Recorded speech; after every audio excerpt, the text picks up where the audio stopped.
Hi, good morning, Joe from Woolly Cottage, and it's Monday again, and we're halfway through June.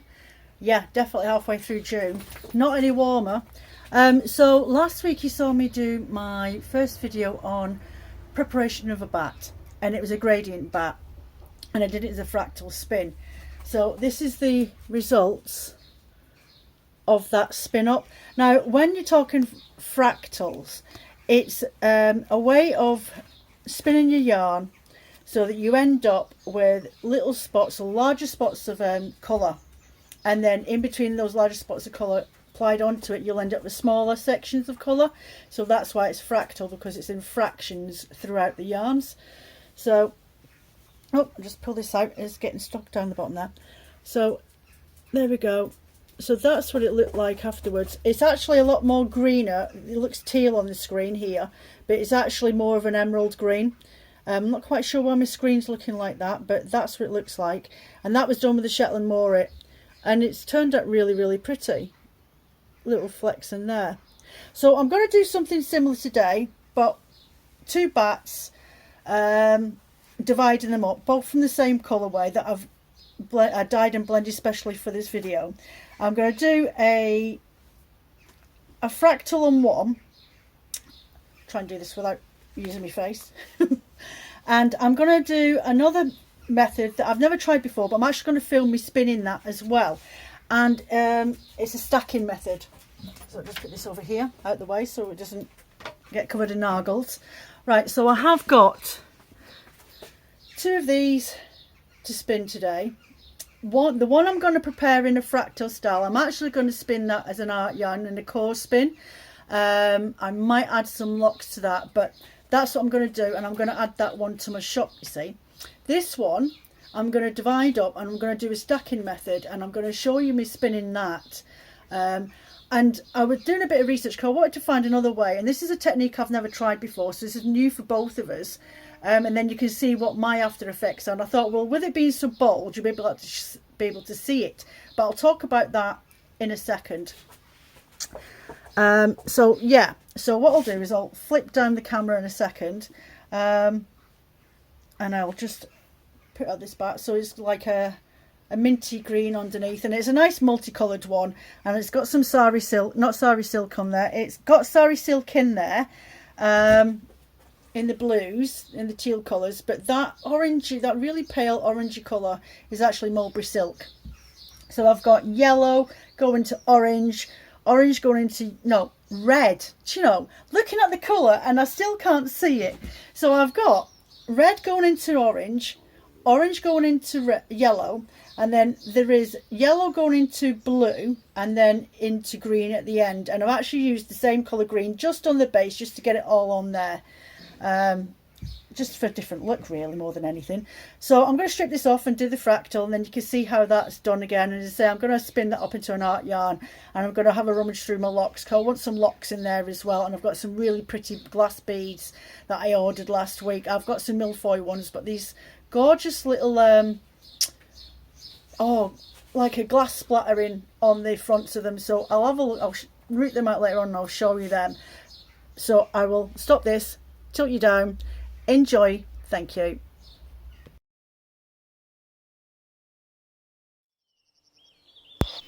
So here you've seen me, I've already split the bats into the colour sections, and then I've divided each colour section into two singular strips, and then I'm splitting each one of those into smaller sections like I did last time. So each section I had one length, and then I rolled that up, and then I had a second length of that colour, and I split that into a quarter and a 3/4 lengths, and then I draft them out.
So here I am drafting out those singular sections, the second parts of each collar.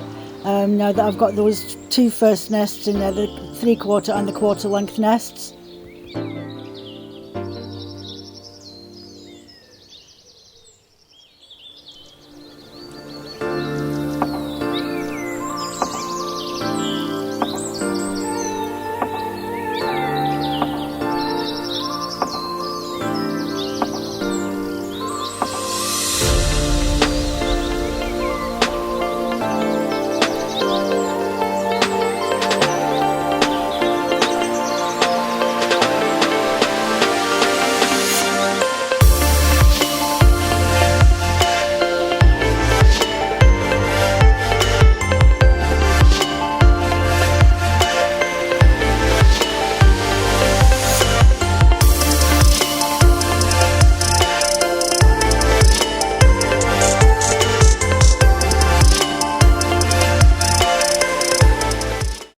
So there we have one large piece, a 3/4 piece and a tiny one.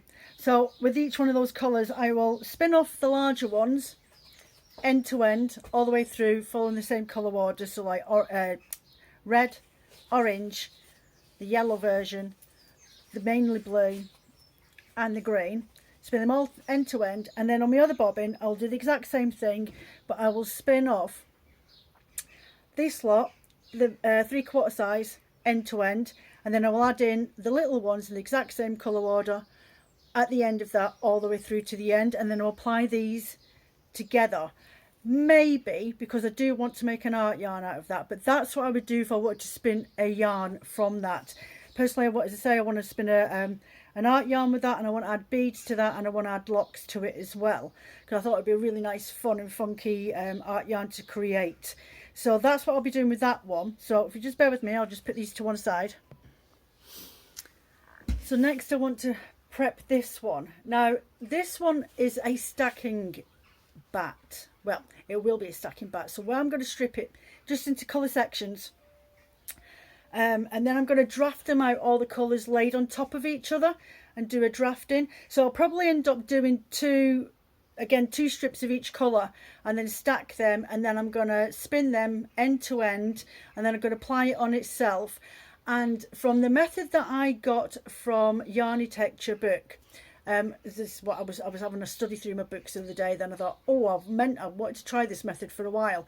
So the stacking way, she recommends that you should end up with a Tweedy style yarn, but instead of getting solid colours through it, you should end up with more speckles of colours through the actual yarn itself. So I thought, well, that's what I'd like to try and experiment, and then maybe you guys, once you've seen what the results are that I've got, you might want to try it yourself, and maybe try it with a different, even try and split your colours up into 3, and then you can do all 3 singles and then ply them as a 3-ply. It might be something interesting to try anyway. So I'm just going to do them as a singles, but I'm going to prep this off now and split them up, and then I will follow you. Will catch me in a minute on the spinning wheel.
there we have it. That is done with that stacking method. And I suppose to a point it is slightly speckling, but I would say it was more of a mild effect. Hold on a sec, I'll try and get it off the noddy. So there are areas where you've got red sections, and then you've got, but it has got this sort of speckling, tweedy sort of effect. So yeah, the red definitely seems to pop through a lot more than anticipated. Maybe that was because of the shades of it, but it's unusual, it's different. I think it would probably look really good if you had a tonal batt that was all of one shade. So like you start off really dark, and then into medium, then into light, and then into super light, and then with a contrasting, I don't know, white or cream or something like that, and or even a teal, if you're thinking blues. My head's saying blue, but you could do that as a contrasting, like say 5 shades of one colour, and then spin it like that in a stacked method. Also, I would definitely, one minute, squish with me here a minute, I would definitely half down my stacks, because when I did them I didn't think about the fact that I needed to draft them even thinner. So there you go, it's really pretty. So when I did the stacks, I stripped them exactly down in length, and then I split them again, didn't I? And then I stacked the whole lot on top of each other. In hindsight, now that I've done it, I would definitely strip those batts in half, so I end up with a 4, maybe 4.